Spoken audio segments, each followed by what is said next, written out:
A Dunedin author is the only New Zealander to be commended in this year's Hippocrates Prize for Poetry and Medicine.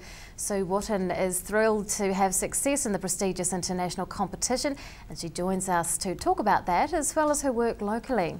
Good evening. Hello. What is the Hippocrates Prize? Well, it's a London-based initiative. It's an international prize for a poem.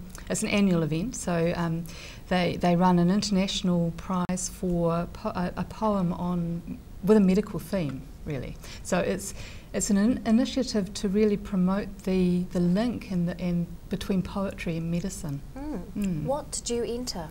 I entered a poem that I had, quite a personal poem actually, that I'd written about my father when he was unwell and being admitted into hospital. So it's really a poem addressed to the nurse who conducted the admission interview with him. Did she ever get to see your poem? Not yet, no. How many poems received commendation?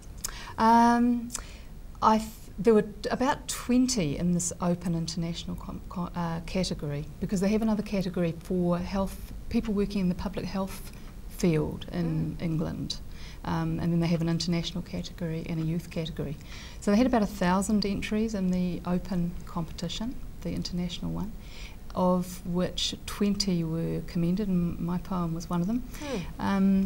That list includes poets from England, Scotland, Ireland, France, Australia. Now, the award ceremony is being held in London. Are you planning on jetting over? I'd love to go, but no. No. Now, you've entered previously. Tell us about your success previously. I entered in 2013 and was placed second. So what does it mean to you to be commended? Well, it's a great... I feel very honoured actually. The works are always judged blind, so the judges don't know anything except the work in front of them. They just read the poetry. So it's a wonderful feeling to have your work pulled out of that pile and commended. And also they publish an anthology every year of all the commended works, which is a lovely book, the Hippocrates Prize annual anthology.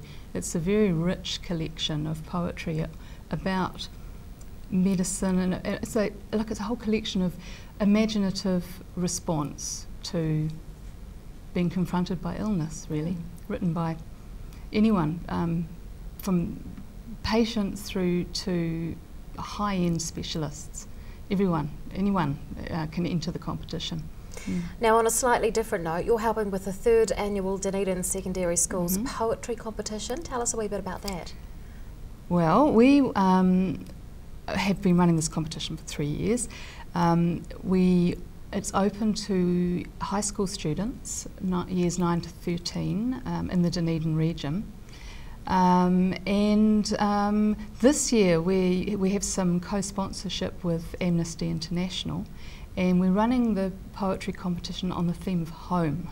So we would like students from around Dunedin to respond to that theme in a poem or poems. So you can enter up to 3 poems. All you have to do is go to the website rightnow.org.nz, that's WRITE, right now, and you'll find the competition details there, and enter a poem by the 6th of May and be in to win. How many students usually enter? We usually get about, it's been creeping up over the 3 years, which is fantastic, because the goal of this is to encourage young people to write and to get their work out there, so that students know that there's a readership for their poetry. So that's really the whole point of running this competition, is to encourage young people to put pen to paper and get going on the art of poetry. So I think last year we had about 60 entries. We want more this year. So, What are the prizes on offer this year? This year there are cash prizes, courtesy of Amnesty International, and also book vouchers from the University Bookshop, who are also co-sponsoring the competition. Local poet Sue Wootton, thank you very much for your time and good luck with the competition. Thank you.